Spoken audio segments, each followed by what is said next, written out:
वंदे पुरुषोत्तम।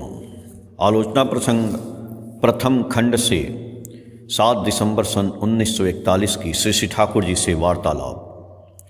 यथा समय तपोवन के शिक्षक वृंद एवं अन्य भाइयों को लेकर बांध के किनारे तासु में श्री ठाकुर के निकट प्रातःकालीन बैठक हुई। जीवन में उन्नति कैसे होगी, इस विषय में श्री ठाकुर ने कहा, प्रथम चीज है उत्समुखता। उत्समुखता कर देना ही शिक्षा की मूल बात है। माता पिता एवं गुरु के प्रति उदग्र खिंचाव रहे तो कभी भी कोई बुरे पथ पर नहीं चल सकता है। वह कभी प्रवृत्ति का दास नहीं होता है। उनके जीवन में भूल भ्रांति कम ही होती है। भ्रांत एलो से ही उच्च विमुख चलन बलन बसलो पे जेई, अर्थात भ्रांति तभी आती है जब उच्च विमुख आचरण और कथन मनुष्य को धर दबाते हैं। जो उच्च विमुख नहीं होता है उसके यहाँ भूल कैसे फटकेगी। सारे स्टार तारे पोलर स्टार ध्रुव तारा की ओर मुंह किए घूम रहे हैं, इसीलिए कच्छच्युत नहीं होते। सभी जगहों में वही एक बात है, यह धृति स्थिति और गति जिससे अव्याहत रहे उसे ही धर्म कहा जाता है। इसीलिए धर्म प्रत्येक को कहता है, तुम सुकेंद्रिक हो, जिस खिंचाव में व्यधृत रहकर तुम स्वस्थ रह सको, तुम अपने अनुसार बने रहो, छिन्न भिन्न न हो सको, उसी खिंचाव में अपने को निबद्ध रखो और अपने परिवेश को भी उसी खिंचाव में खींचे रखो। युग पुरुषोत्तम ही मनुष्य के लिए ऐसा केंद्र होते हैं। वे प्रत्येक को वैशिष्ट अनुसार परिपूरित करते हैं। उनके खिंचाव में आबद्ध रहने पर मनुष्य को और कोई चिंता नहीं है। यदि उनको कोई नहीं पाता है तो माता पिता इत्यादि जो स्वाभाविक गुरु हैं, जो सुकेंद्रिक अनुराग मुखर श्रेष्ठ हैं, उनके प्रति भी खिंचाव रहे तो भी मनुष्य बहुत कुछ बचा रह सकता है। खिंचाव का अर्थ है आपोषणी आपूर्णी खिंचाव।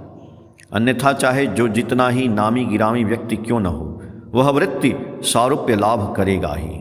छोटे बच्चे लाल देखते ही मानो लाल ही हो जाते हैं। माँ के प्रति खिंचाव रहने के कारण उस समय माँ की बातें याद पड़ती हैं। माँ से जो वह अलग चीज़ है, कंट्रास्ट वैपरीत्य में, वह बोध मस्तिष्क में विकसित होता है। अन्यथा लाल को लाल समझने का बोध उसे नहीं रहता। छोटे बड़े चाहे जो जैसे हों, अपना एक आधार न रहे तो हमें वस्तु का बोध ही नहीं होता है। हर चीज़ के संस्पर्श में हमारी वृत्ति जिस प्रकार उत्तेजित होती है, उसी प्रकार हम परिपालित होते हैं। हम तो एक और सोचते हैं कि खूब समझ रहे हैं, कर रहे हैं, किंतु प्रकृति का कृतदास बनकर सारा कार्य कर रहे हैं। ऐसा हम बोध नहीं कर पाते हैं। वैसा करके हम प्रकृति बोध और उपभोग से बहुत दूर चले जाते हैं। जैसे लोभ के दबाव में रसगुल्ला के निकट आते ही यदि जिह्वा रसगुल्ला हो जाए तो रसगुल्ला का बोध या उपभोग कौन करेगा। किसी चीज़ को जानने, बोध करने तथा उपभोग करने के लिए उससे इंटरेस्टेड अलूफनेस, अंतरासी दूरत्व की जरूरत होती है। यदि वृत्ति स्व के अधीन रहे तभी वह संभव है। हमारा वह स्व तभी बना रह सकता है जब सुपीरियर श्रेष्ठ के प्रति एक्टिव अटैचमेंट, सक्रिय अनुराग रहे।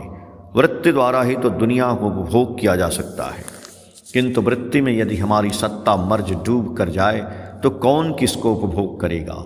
इसीलिए यदि उच्च के प्रति जबरदस्त खिंचाव न रहे तो जीवन अचल हो उठता है और सब कुछ व्यर्थ हो जाता है। इसलिए हर कार्य में इष्ट निष्ठा गुरु भक्ति की उतनी चर्चा करता हूँ, क्योंकि यह जानता हूँ कि उसके सिवाय और कुछ होने का नहीं है। उसे छोड़कर जीवनीय किसी चीज़ का सूत्रपात ही नहीं होता है। चाहे जितनी जोर शोर से चेष्टा करें, हमारी मेहनत कभी सार्थक नहीं हो सकती। मांदा माँ एक गोभी बाहर में रखकर अंदर आकर बैठी। इसी बीच एक गाय आकर गोभी को खा गई। बाद में सभी को ख्याल पड़ा। श्री ठाकुर ने कहा, गाय गोभी खा गई है, यह कोई बड़ी बात नहीं है, किंतु तुम लोगों में कोई सजग नहीं हो, होशियार नहीं हो, आंख कान बोध मानो आच्छन्न है। धुरजटिदा नियोगी ने चल रहे पहले प्रसंग की चर्चा करते हुए पूछा कि तब तो इष्टानुसरण के बिना किसी भी समस्या का समाधान संभव नहीं है। श्री ठाकुर जी बोले, हाँ बात तो ठीक ही है। समाधान के मामले में समाधा समाधि दोनों की आवश्यकता है, अर्थात इसके लिए यथायथ निष्पन्नता और सम्यक धारणा होनी चाहिए।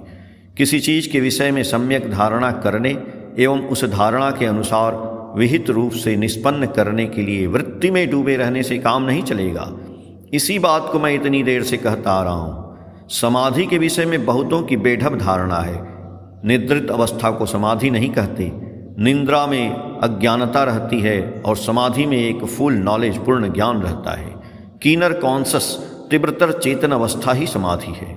समाधि में करना, सोचना, जानना, बोध करना, बनना आदि सब कुछ है। समाधि में वैधानिक विन्यास का ही परिवर्तन होता है। प्रफुल्लदा ने पूछा कि इष्ट प्राण होने से ही क्या मनुष्य की अर्थनैतिक समस्या का समाधान हो जाता है? कितने इष्ट प्राण व्यक्ति भी अभाव से कष्ट पाते हैं और कितने इष्टहीन व्यक्ति दौलतमंद हो सुख भोग करते हैं। श्री ठाकुर जी बोले कि इष्ट प्राण होने से ही मनुष्य का आचरण सुनियंत्रित होता है। उसकी बुद्धि, वृत्ति, दक्षता, योग्यता, सेवा, बुद्धि, कर्म क्षमता पुष्ट होती है। ऐसा कर वह लोगों के प्रयोजन पूर्ण के लायक स्वभाव संपन्न हो उठता है। उसमें उसकी अर्थनैतिक समस्या का समाधान होना ही उचित है। इसके अलावा मनुष्य की सबसे बड़ी संपदा मनुष्य ही है। उस दिशा में जो यजन मुखर सेवा प्राण इष्ट अनुरागी है, जिसका आचरण सामंजस्यपूर्ण है, व्यवहार हृदय और मनोज्ञ है, उसकी लोक संपदा बढ़ना तो स्वाभाविक ही है। ऐसे व्यक्ति को दरिद्र बने रहने का कोई कारण नहीं है। कारण अर्थनैतिक उन्नति की बुनियाद दक्षता है। योग्यता, क्षिप्रता, चरित्र, निर्लस सेवा, बुद्धि, सुसंगत आचरण, इनमें किसी का कोई अभाव नहीं रहता है।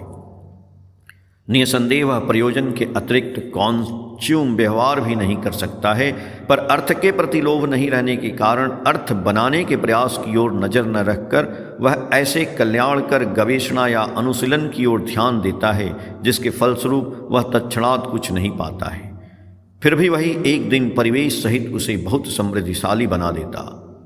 यह भी संभव है कि उसका फल वह अपने जीवन में नहीं पा सका। उसके भविष्य के वंशधरगण उपकृत हो सकते हैं। क्या ऐसी अवस्था में यह कहा जा सकता है कि वह अर्थनैतिक जीवन में असफल है? जो इस विपुल सृष्टि और बृहत संगठन के उत्तरदायित्व को वहन करते हैं, वे अनेक दुख रूपी अग्नि में जलते हैं, अनेकों के लिए प्रायश्चित करते हैं, अनेकों की अक्षमता की बला को वहन कर आगे बढ़ना पड़ता है। उनकी पूरी गति एवं परिणति को अच्छी तरह देखे बिना बीच की अवस्था को देखकर अपनी राय सदा प्रकट करना बुद्धिमान का कार्य नहीं है। आज हमारे जिन ऋतिकों को देख रहे हो, उनमें कितने आर्थिक संकट में हैं, पर उनकी निर्लस सेवा के फलस्वरूप एक दिन देखोगे कि सारा राष्ट्र हर तरह से कितना आगे बढ़ा है। उन लोगों के वर्तमान आर्थिक संकट को देखकर क्या यह कहना समीचीन होगा कि उन लोगों ने कुछ नहीं पाया और न समर्थवान होकर कुछ किया ही? पर हाँ, 2-4 व्यक्तियों के साथ यह बात लागू भी हो सकती है, पर उनमें अधिकांश के विषय में यह बात कही नहीं जा सकती। मैं तो कहूँगा, एक मरणोन्मुख सारे राष्ट्र को बचाने के लिए, मनुष्य को मनुष्य बनाने के लिए यदि इनमें हर व्यक्ति अगर लाखों कष्ट दारिद्र्य वर्ण करते हैं तो वही उनका परम ऐश्वर्य है। यदि ये लोग मनुष्य के लिए सीरियसली सख्त भाव से मेहनत करें तो उनके दुख दूर होने में देर नहीं लगेगी। चाहे ये उस चीज़ की आशा करें या नहीं, मनुष्य के ऐश्वर्य की एक कणा भी उन्हें भरपूर कर देगी। पर मनुष्य यदि मौखिक रूप से केवल इष्ट प्राण हो, वास्तविक रूप से वैसा न बने, तो वह अर्थनैतिक जीवन में कृति होगा या नहीं, यह मैं नहीं कह सकता। यह भी मैं नहीं कहना चाहता कि कोई चोरबाजारी या धोखेबाजी के द्वारा यदि 2 पैसा अर्जन कर लेता है तो वह योग्य व्यक्ति है। मैं यह कहना चाहता हूँ कि मनुष्य की इष्ट प्राणता के साथ उसकी सुनियंत्रित योग्यता जड़ित है और उसके साथ जड़ित है उसकी अर्थनैतिक अवस्था। आलोचना प्रसंग प्रथम खंड के पेज संख्या 218 से 222 तक। जय गुरु।